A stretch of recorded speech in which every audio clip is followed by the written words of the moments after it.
నమస్తే. మన గాంధీగిరి వార్తలకు స్వాగతం. రామగుండం పారిశ్రామిక ప్రాంత రౌండప్. ఈరోజు గాంధీగిరి అందిస్తున్న ప్రత్యేక వార్తలు చదువుతున్నది దయానంద్ గాంధీ. వార్తల్లోని ముఖ్యాంశాలు. రేపు గోదావరికంలో క్రిస్మస్ వేడుక, కామ్రేడ్స్ నిరసన వివరాలు.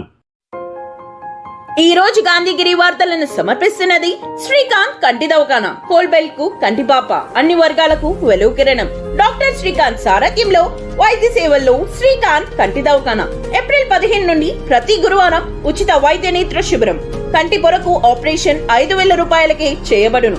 లక్కం భిక్షపతి కార్యనిర్వహణలో శ్రీకాంత్ కంటి దవాఖానా, లక్ష్మీనగర్, గోదావరికని. Phone number 8074911632. యేసుక్రీస్తు జన్మదినం సందర్భంగా ఈ నెల 17న సాయంత్రం గోదావరికని సింగరేణి స్టేడియంలో గ్రాండ్ క్రిస్మస్ సెలబ్రేషన్ను ఘనంగా నిర్వహిస్తున్నామని ఇంటర్ డినామినేషన్ పాస్టర్స్ ఫెలోషిప్ అధ్యక్షుడు ఎం మైపాల్ రెడ్డి, సలహాదారుడు ఎస్ ఐజయ్య తెలిపారు. గోదావరికని ప్రెస్ క్లబ్లో ఈరోజు జరిగిన ప్రెస్ మీట్లో వారు మాట్లాడారు. ఈ గ్రాండ్ క్రిస్మస్ సెలబ్రేషన్లో పట్టణ పుర ప్రముఖులందరూ, పురజనులందరూ పాల్గొని శాంతి సందేశాలను వినాలని కోరారు. జయప్రదం చేయాలని కూడా వారు కోరారు. ఈ ప్రెస్ మీట్లో ఇంటర్ డినామినేషన్ పాస్టర్స్ ఫెలోషిప్ ఉపాధ్యక్షుడు రవిపాల్, ప్రధాన కార్యదర్శి డిలైట్, కోశాధికారి సల్మాన్ రాజు, ఈ బాధ్యులు మహర్షి, థామస్, ప్రభాకర్, జిమ్మి బాబు, మేషక్ పాల్ తదితరులు ఉన్నారు. యేసుక్రీస్తు జన్మదినాన్ని బట్టి డిసెంబర్ మాసంలో ప్రతి సంవత్సరము ఏర్పాటు చేయబడుతున్నటువంటి గ్రాండ్ క్రిస్మస్ మహోత్సవ కార్యక్రమానికి ఈ గోదావరికని పట్టణ ప్రాంత ప్రజలను, అదేవిధంగా పరిసర ప్రాంత ప్రజలకి ప్రత్యేకమైనటువంటి ఆహ్వానాన్ని తెలియజేస్తున్నాము. ఈ గ్రాండ్ క్రిస్మస్ మహోత్సవ కార్యక్రమము రేపు సాయంత్రము 5:30 గంటలకి సింగరేణి స్టేడియంలో ప్రారంభమవుతుంది. ఇటు కార్యక్రమానికి ప్రత్యేక వర్తమానికులుగా దైవ సందేశాన్ని అందించడం కొరకు వరంగల్ కరుణాపురం నుండి ముఖ్య ప్రసంగులుగా పాల్సన్ రాజు గారు, అదేవిధంగా జయప్రకాష్ గారు విరివి చేయుచున్నారు. కనుక ఈ పరిసర ప్రాంత ప్రజలు, ఈ చుట్టూ ఉన్నటువంటి గ్రామ ప్రజలు కూడా పెద్ద ఎత్తున ఈ సభలో పాల్పొంది దైవాశీర్వాదాలు పొందుకోవాలని ప్రభు పేరట మనవి చేస్తూ ఉన్నాం. గోదావరికని పట్టణంలో అనేక సంవత్సరాలుగా మరి అన్ని సంఘాలు కలిసి, అదేవిధంగా పాస్టర్స్ అసోసియేషన్ యొక్క ఇంటర్ డినామినేషనల్ పాస్టర్ ఫెలోషిప్ యొక్క ఆధ్వర్యంలో ప్రతి సంవత్సరం ఈ డిసెంబర్ మాసంలో క్రిస్మస్ మహోత్సవములన్నిటివి ఆనవాయితీగా జరిగిస్తూ వస్తున్నాం. అందరికీ తెలిసిన విషయమే, డిసెంబర్ మాసం రాగానే ప్రపంచం అంతటిలో కూడా క్రిస్మస్ మహోత్సవాలు అనేటివి అన్ని దేశాల్లో, ఈ భూమి మీద అంతటిలో కూడా మరెంతో ఘనంగా జరిగిస్తున్నటువంటి కార్యక్రమాలు. యేసుక్రీస్తు ప్రభువు అందరికీ ప్రభు అని బైబిల్ చెప్తుంది. మరి ఈ యొక్క ఉత్సవాలు అనేటివి ఒక కులానికి, ఒక మతానికి, ఒక వర్గానికి సంబంధించినవి కాదు, కానీ భూమి మీద మనుషులందరి కొరకు రక్షించుట కొరకే యేసుక్రీస్తు ప్రభు ఈ భూమి మీదకి వచ్చాడు. గనక యేసు అనే మాటకు అర్థం రక్షకుడు. ఈ రక్షకుడు అందరికీ రక్షకుడు. కాబట్టి గోదావరికని మరి సింగరేణి స్టేడియం, జవహర్ లాల్ నెహ్రూ స్టేడియంలో రేపు సాయంత్రం అనగా 17వ తారీఖు రోజు తలపెట్టినటువంటి మహోత్సవ కార్యక్రమం అనేది కేవలము క్రైస్తవులకు మాత్రమే కాదు, ఈ పట్టణంలో ఉన్నటువంటి ప్రజలందరికీ కూడా సంబంధించినటువంటి మహోత్సవాలని ఈ సందర్భంగా తెలియచేస్తున్నాం. బైబిల్లో రాయబడిన మాట ఏంటంటే, ఇదిగో నేడు రక్షకుడు మీ కొరకు పుట్టి ఉన్నాడు, ఆయన ప్రభు అయిన క్రీస్తు. ఇది ప్రజలందరికీ మహా సంతోషకరమైన శుభవర్తమానం. ఈ దినాల్లో చూసినట్లయితే ప్రజలు చాలా రకాలైనటువంటి సమస్యల్లో బ్రతుకుచున్నారు. శాంతి లేక, నెమ్మది లేక, ప్రశాంతత లేక ఎంతోమంది దుర్భరమైన జీవితాన్ని జీవిస్తున్నారు. అలాంటి వారికి ఒక ప్రేమ సందేశం రేపటి దినమున సభలో ప్రకటించబడుతుంది.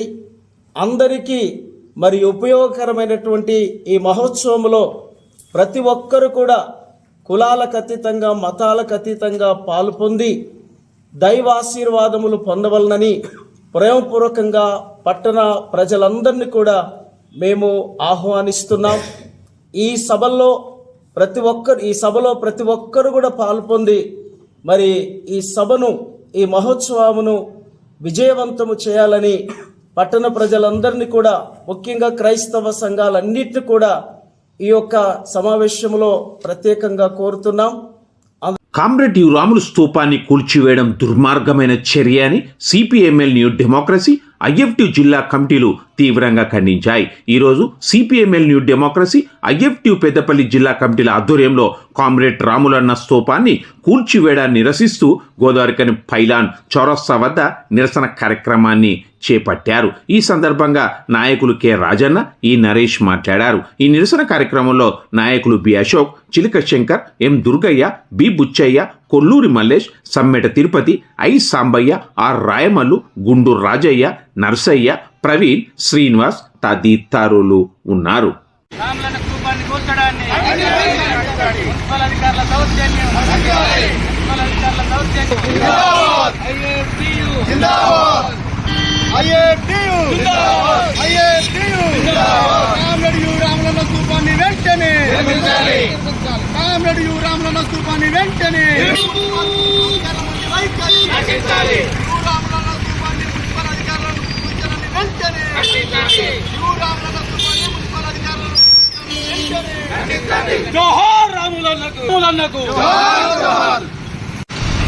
ఐఎఫ్టియు నాయకులు, సిపిఎంఎల్ న్యూ డెమోక్రసీ జిల్లా నాయకులైనటువంటి కామ్రేడ్ యు రాములన్న స్మారకార్థం నిర్మించినటువంటి స్తూపాన్ని అర్ధరాత్రి మున్సిపాలిటీ వాళ్ళు దొంగలుగా వచ్చి దాన్ని కూల్చివేశారు. ఇది తీవ్రంగా సిపిఎంఎల్ న్యూ డెమోక్రసీ పార్టీ ఖండిస్తుంది. ఈరోజు ఒక అమరవీరుని స్తూపాన్ని కూల్చడం అనేది ఇది హేయమైనటువంటి విషయం. ఈరోజు అమరవీరుల స్తూపాలను కూల్చి మన ప్రభుత్వాలు ఏం చేస్తారన్న విషయాన్ని మనం ఆలోచించాల్సిన అవసరం ఉంది. కాబట్టి యు రాములన్న ఈరోజు కార్మిక వర్గం కోసం, పీడిత ప్రజల కోసం అనేక ఉద్యమాలు చేసినటువంటి వ్యక్తి. అటువంటి వ్యక్తి, ఒక హత్యకు గురైనటువంటి వ్యక్తి, ఆయనకు స్మరించడం కోసం మనం స్తూపాన్ని నిర్మిస్తే ఆ స్తూపాన్ని మున్సిపాలిటీ అధికారులు అర్ధరాత్రి దొంగలాగా కూర్చోడాన్ని సరైనది కాదుగా మేము భావిస్తున్నాం. కనుక ఇప్పటికైనా మున్సిపాలిటీ అధికారులు ఈ స్తూపాన్ని వెంటనే మనం నిర్మించాలని చెప్పి మళ్ళీ ఒక వేరే ప్లేస్లో దీన్ని నిర్మాణం చేయాల్సిన అవసరం ఉందని చెప్పి CPIML new democracy party demand చేస్తుంది. ఒకవేళ లేని ఏడల రాబోయే కాలంలో పెద్ద ఎత్తున ఉద్యమాలు చేయవలసి వస్తుందని చెప్పి మేము మున్సిపాలిటీ అధికారులను హెచ్చరిస్తున్నాం. రామగుండం పారిశ్రామిక ప్రాంతంలో అభివృద్ధి పేరుతోటి రోడ్డు ప్రక్కన ఉన్నటువంటి అమరుడు కామ్రేడు రాములన్న స్తూపాన్ని మున్సిపల్ అధికారులు అర్ధరాత్రి కూల్చడాన్ని ఐఎఫ్టియు తీవ్రంగా ఖండిస్తూ ఉంది. ఇవాళ రాములన్న కార్మిక వర్గం కోసం అనేక పోరాటాలు నిర్వహించి కార్మిక హక్కుల సాధన కోసం చేసినటువంటి కామ్రేడ్ రాములన్న అమరుడయ్యాడు. ఆ అమరత్వాన్ని ప్రతి సంవత్సరం మరి పుణికిపుచ్చుకోవడానికి కార్మికులు, ప్రజలు మరి ఆయన జ్ఞాపకార్థం కోసం నిర్మించుకున్నటువంటి స్తూపాన్ని ఇవాళ ప్రజలు కానీ కార్మికుల మనోభావాలు దెబ్బతినే విధంగా మున్సిపల్ అధికారులు అర్ధరాత్రి స్తూపాన్ని కూల్చడాన్ని మేము తీవ్రంగా వ్యతిరేకిస్తున్నాం. ఇప్పటికైనా మున్సిపల్ అధికారులు కానీ ప్రభుత్వం కానీ వెంటనే రాములన్న స్తూపం నిర్మించుకోవడానికి మరొక స్థలాన్ని కేటాయించాలని చెప్పి ఈ సందర్భంగా మేము డిమాండ్ చేస్తాం. ఇంతటితో గాంధీగిరి వార్తలు సమాప్తం. నమస్కారం.